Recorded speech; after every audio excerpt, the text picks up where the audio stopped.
We move over here to something that's not worrisome with our OL Reign, who finished up their preseason tournament in Portland at Providence Park. 2 matches here to go over. March 15th versus Racing Louisville FC. 2-0 loss, unfortunate. But again, that group against Racing Louisville was heavily rotated, so a lot of players coming in and out against Louisville. No players scored there, so it's shutout. No player of the game. March 18th at the Thorns to finish up that preseason tournament, a 1-0 win. Our player of the game midfielder, Jess Fishlock, with 1 goal from that there to give the Reign the lead that they never gave up and close out that tournament with a victory. So we approach the regular season here. We've got that preseason roster. I'm not entirely sure when we get the regular season roster to open up things. We'll have a season preview article on that here within the next few days. We should have that. But no, I mean, it should be exciting. It'll be really interesting to see when the World Cup comes along, how the Reign are able to mitigate that, what players will be able to step up in those moments, where certain players might move in terms of position-wise. But you've got largely a good amount of the same group returning. You've got new additions in Elise Bennett, Emily Sonnet, Shea Holmes, and Natalie Vigiano via the draft. Will Mackenzie Weinert make a return after being left off that preseason roster? So, there are some decisions to be made. It's tough considering the fact right now that the Reign don't have a general manager. But at least, if we look at things, the Reign should be good again, and they could very well defend that shield. But it won't be easy. It certainly won't be easy. Kansas City, fully healthy, should be a dangerous team. A lot of these teams getting back up to full strength will be very important, and that World Cup stretch will be a big, interesting factor where some players on this roster will need to step up. So we look ahead here on the 17th. The team released their Purpose kit. Now, fun story on the media day that the Reign had a few weeks ago. They were obviously shooting, taking photos in this for media-related things, whether it's the league or the Reign itself.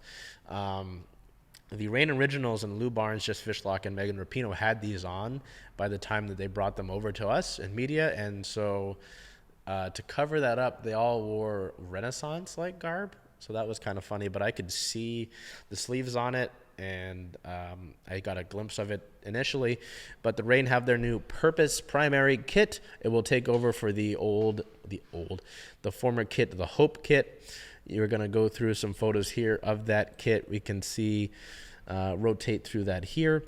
And we'll bring that statement up, but we'll continue to rotate through these photos. The ones outside that you can see here are all by Jane Gershovich, and then the ones that are in red, I believe Jane and Lydia Brewer both worked on those. I want to say both, but I know at least Lydia Brewer was involved in that as well. So we're going to look here, get that statement for you on the Purpose kit. So the theme of the Purpose embodies the player-driven culture established at the Reign since the club's founding and is designed to capture a sense of place and in the environment that defines the Reign. Aligning the design with the Reign's mission and values, the kit and its standard design symbolizes the bold mindset and dedication to advocating for the community when it comes to things like sustainability, social justice, the empowerment of women, and LGBTQ plus rights, to name a few.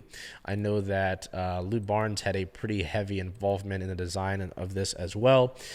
So worn with pride, representing Seattle, it's got that geometric pattern inspired by the landscape surrounding the Reign in the Pacific Northwest.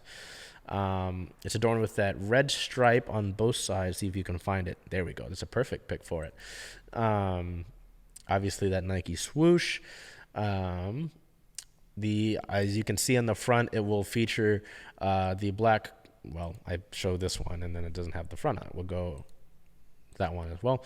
The Black Future Co-op Fund feature on the front of the primary and secondary jerseys until such time that the club secures a new presenting sponsor. Oh, so for the time being, A partner of the Reign, the Black Future Co-op Fund serves as a critical catalyst for change in the club's community, investing in areas that are underserved and underappreciated in an effort to elevate the community in a more equitable place. As Washington's first Black-led philanthropy, they directly provide more resources, collective power, and support to Black Washingtonians, a mission that the Reign supports deeply. We will finish up the photos here. Sam Hyatt, and then Fallon Tillis-Joyce donning the keeper kit version as well. So that's really cool to see. I know this is probably outside of the purple and neon kit that they did when they were the Seattle Reign. This is probably the most unique design that the Reign have had on a kit.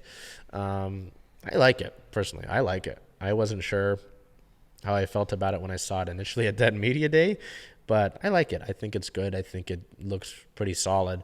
And it's got more sort of, I don't want to say this because it sounds stupid. It's got more flavor to it in a way. So I'm a fan of it, but that's that. So looking ahead, the Reign have their first match of the regular season, the NWSL opener, March 26th at the Washington Spirit. So they begin their season on the road. Ignore the little thing on the bottom.